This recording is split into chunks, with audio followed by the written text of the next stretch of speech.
Good morning, good afternoon, good evening. Welcome to another episode of the Equity Market Update with Irfan Khan and Joseph DiVirgilio. What investors must know this week and the next week and and the following week.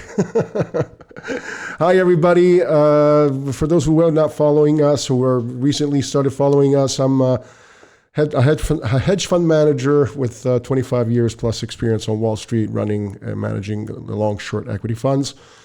Sorry for my voice. I'm under a spell. very. I guess I have a bad cold. We want to touch up on this episode on, of course, the recap on the or an update, recap and update on the equity situation, global equity situation, the U.S. economic data, the geopolitical instability, and a lot of other things. But before we get to that, we start, as usual, with the statistic of the week. Irfan, why don't you enlighten us on that? Yes, so I have the pleasure of being Joe's partner in crime, and besides being an investor myself, as usual, now we're going to get into it with the statistic of the week, which is that on average, individual investors who trade frequently earn significantly less than those who hold. And the former, as in the ones who trade frequently, earn on average 11.4% per annum less than a long-term investor. Correct. So you can imagine what that must be like over the course of 5 or 10 years if you compound them. Correct. And that's because These lost gains. that's because frequent traders don't understand that. Maybe they do understand that commissions on transactions when you're buying and selling stocks or other investment products. When you accumulate them over time, they become a lot of money. So whether you're paying, if you are with a cheap broker dealer that charges you, say, a penny or something, like even less per share to buy stocks on your own, those add up. And the other thing is, traders usually leave a lot of chips on the table by not participating in a lot of the upside of a stock. Sometimes they get out too early, they get in too late. So that's why I always say invest for the long term, because investing for the long term makes you a winner all the time. I'm going to say this one more time because I've said this many times in the past, and I guess this really brings it home. If you ask any investor if they've ever seen an equity index crash and never recover and never come back up ever again, just crash, that in the history of the financial markets, that never happened. So, in fact, on average, 18 months later, indices after a correction or bear market, indices already are at new highs. So, long term is the best way to play the market, and short term trading is a loser game. I think pretty direct. As simple as that. Simple as that. As simple as that. All right. Yeah, let's talk. What happened this week on the stock market? The stock markets fell for the third straight week, with the S&P 500 down about 0.6% and the Dow falling 0.3% as investors worry about the Federal Reserve holding rates higher for longer. Why? Because of the economic data. There was a revision of the oh God, my flu is really getting at me. But anyways, so economic growth basically was revised lower by a half from GDP. That's what I was trying to come up with. So GDP was revised down from 1.4 to 0.7%, and the PCE, which is the preferred metric for the Feds for measuring inflation, rose 3.1%, indicating a persistent price pressure. This is what we were one of the very first to talk about last week. You and I started talking about stagflation. So poor growth and higher prices. That is a really bad combination for the Fed to try to manage, because you can't cut rates because you're going to inflate. You're going to fire up inflation. You can't raise rates because you have an economy that's slowing down. That is the worst of all scenarios for a central bank to have to tackle. So, and like I said, you and I were the first to discuss this last week about potential stagflation. Now, all I saw this week was, economists and major news outlets talking about the potential for stagflation. So, this is going to be a difficult time. If this war does not see, and it's funny because while core inflation is basically X food and energy, you can't help but having to factor in energy in the equation now. And I've always been against that because you want to measure inflation X food and energy because the case is that food and energy are too volatile to measure, a constant. But my argument is, why don't you take away, a couple more things that I use every goddamn day? Food and energy is what. So now energy is being priced into the worries of inflation being sticky. And so the case for X food and energy in this case does not work because now X food and energy are the actual target of this war now. Because like we discussed last week, which we're also the very first to talk about, that fertilizers and all sorts of agricultural products that are coming out of the Strait of Hormuz are going to be affected and pushing food prices up globally. And here we go. X food and energy, you can't do that. So we're in a very interesting situation. Should this resolve quickly, things could go back to normal. Forgive me. I would say quite in a short period of time. But if this drags on, it's going to be another COVID type of event where it'll take forever for the global supply chain and transportation to get back to where pre-war, if you will. And I'm just getting growing increasingly concerned about the fact that this might just continue, just carry on this whole situation, this war in the Middle East for weeks and weeks and weeks. Yeah, but Irfan, I said this to you the last time you and I were on the channel. As much as I don't want to talk politics, I just don't know how I can't, because this war was started, like I said, I think Benjamin Netanyahu and Trump needs a diversion or a distraction from the Epstein files. He's all over it. He's all over the Epstein files more than Jesus is in the Bible. And Netanyahu needs something to, he's got his problems at home. He's facing corruption charges. And he basically must have called Trump saying, look, you need this. I want this. It's a 40-year dream of mine to wipe Iran off the map, or at least, do something about them. And here we go. They're putting it, in jeopardy the lives of American soldiers for a cover-up, essentially. And you know what? And he's going to use this. And that's why I'm concerned that this is going to prolong until after the midterms, because what has been happening recently? So there was this communique, or some news outlets started talking about Iran wanting to use drones against California, but that to me sounds really strange. Why would they attack California?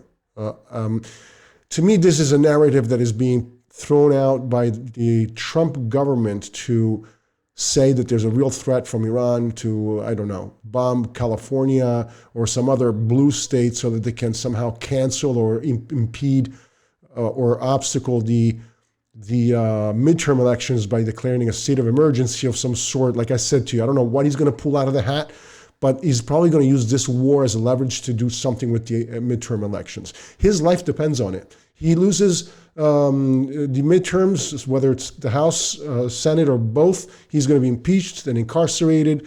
Then they'll have to contend with J.D. Vance, who's no better than Trump.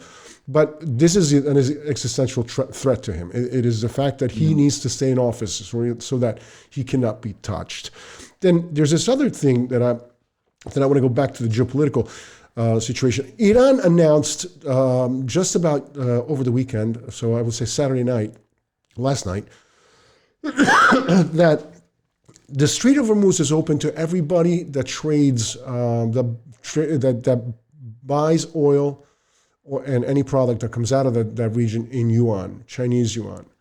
That to me, is of concern, because now you're undermining the petrodollar, and that could, in the long run, and at least for now, shock the dollar, because increasingly these policies that are coming from out of the United States are, basically taking away the status of world reserve currency from the US dollar. So weakening that argument even further, and now you have BRICS countries that have developed the unit, which is their currency, which is backed by gold and by a percentage weight of each individual country's currency, which makes it even more stable than the dollar itself. Right now, you see the dollar, you see how much the government is spending just on tax on the rich, tax cutting on the rich, and the big beautiful bill that passed last year,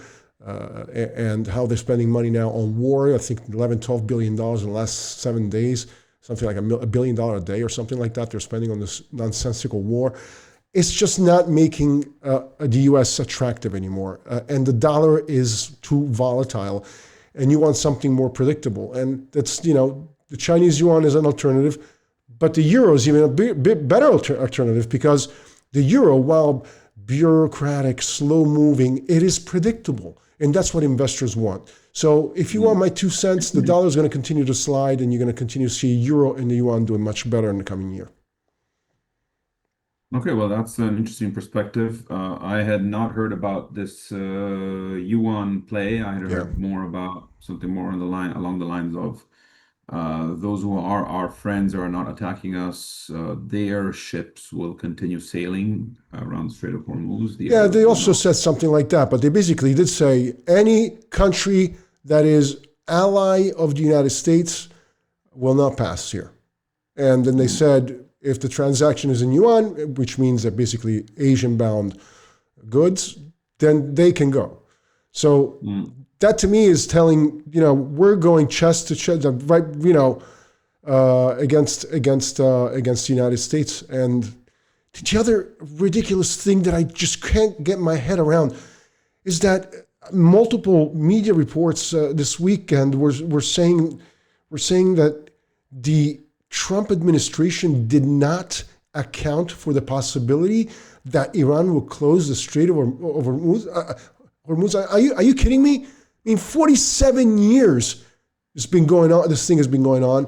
Every administration before him had considered doing something with Iran because they have that economic leverage, and they refrained because they had that economic leverage, and so they tried to work diplomatically and not to bomb Iran. Here comes the most unqualified administration in history of the United States, not taking into account this major possibility. I bet I can ask the first cat outside my house. They'll probably know. I mean, this is serious shit. He'll go meow, and you will understand what he means, yeah. Ayatollah meow. No, like with that Chinese, you know how that Chinese little... The kitty thing. Yeah, I know, I see that. It's a Japanese thing. What you find in all Chinese shops and restaurants, yeah. Anyway. Very true. So going back to the California drone thing, I think that now the government, the administration is starting to create a narrative that, every state, and perhaps just the blue states, who knows, but every state now is under possible threat from Iranian drones. And I think that in November, he's going to do something to impede the midterm elections. That's my take. But who knows with this buffoon, right? Well, what are you going to do? You're just going to try and figure out what he's going to do, because every day things change. Every single goddamn day things are changing, and you can't, it's so difficult to predict. Anyways. So what you're doing right now is you're providing so-called alternative facts. I'm providing actual facts to the alternative facts base, who listens to the bullshit that Trump likes to spew. Anyways, let's jump straight to the stock of the week. Enel. Enel for ENEL. What is Enel for those who are not okay. First of all, before aware? we jump into the stock of the week, just remember never buy what I tell you that I have in my portfolio. Don't take this as investment advice. This is mine and it funds portfolio. We want you to take to consult with your financial advisor before you buy anything that's related to your investment portfolio. We're just discussing our portfolio here. So what I like is Enel. Enel is, for those who don't know, Enel is one of the major utility companies in the world, actually. It's based in Italy. It's traded on the Milan Stock Exchange under the ticker ENEL, which is the name of the company. They operate in Europe, in Greater Europe, especially Italy and Spain, and Latin America. They have major markets in Latin America. It's a very, very big company. And they are, just like many utilities in the United States, benefiting from the price increase and demand for AI data centers. So they have to be powered by energy somehow. Enel is basically is in two markets where where the company can benefit: Europe and Latin America. Now, to say there's other utilities in Europe that are doing just as great, like Engie in France, E.ON, but Enel, traditionally a very good company, pays a dividend. Long-term investors should love this company, and the prospects for higher earnings due to energy demand for AI, it's inevitable. So, and it's trading at a discount. So, to me, while you see all these other utility companies that have actually increased in PE or in valuation because they have been recently seen as a safety trade against AI, Enel still has a PE that is much better than many other, say, U.S. Companies. The company is traded also, I think, in the United States under some ADR, which is an American Depository Receipt. But I bought it on the liquid market in Milan. And obviously, if one has to decide to buy, if a U.S. investor has U.S. dollars and goes and buys a stock that's traded in euros, you obviously have to take in consideration the currency variables there. So if the euro goes up or down against the dollar, so ideally you would want to hedge your currency exposure. But if you don't, long term, you're always going to win anyways. So just that said, again, please consult with your financial advisor on anything that you may want to do with your portfolio, and don't take what I say at face value in the sense that this is what I like and might be something that you don't like. Very well then. Yeah. I think we can wrap it up at that. Yes, we can. Just as a reminder, if you guys want to help us out, we very, very greatly appreciate it if you can click on the subscribe button, comment, ask us questions, ask us what topic you want to, if suggest a topic that you want us to cover, share our channel, and put a like on it. Absolutely, yes, please. That's very important. It ensures that our channel is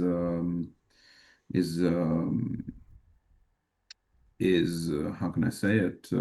More exposed. I lost the words. That the algorithm Is more pushes it. exposed, and the algorithm, YouTube algorithm, then says, "Okay, this is something interesting. Let's show it to a few more people." Yes. Let's hope. Yeah, let's hope that. I mean, I do my best with my circle of people to push it out, and let's see where it goes. So here we are. If you guys want to comment down below, we're here and looking forward to your comments. See you next week. Have a good rest of the day. Enjoy the rest of your weekend, and we'll talk again hopefully in another week. Take care. Take care.